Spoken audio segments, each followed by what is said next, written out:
Hello, question 61. Find current I in the given circuit. All 3 ohm resistance connected with 9 volt power supply. Find current I. Solution. We convert delta to star connection. So we convert 2 delta connection in 2 star connections. So 3 ohm resistors in delta connections. In star they are 3 in 1 ohm resistance. So we redraw the circuit.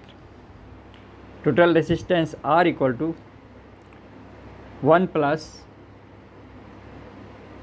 under the bracket 1 plus 3 plus 1 with parallel 1 plus 3 plus 1 bracket close plus 1 ohm resistance. So this equal to 1 plus 2.5 plus 1. So total resistance equal to 4.5 ohm. So current I equal to V upon R. R is total resistance. This equal to 9 volt divided by 4.5 ohm. So I equal to 2 ampere. Okay, thank you.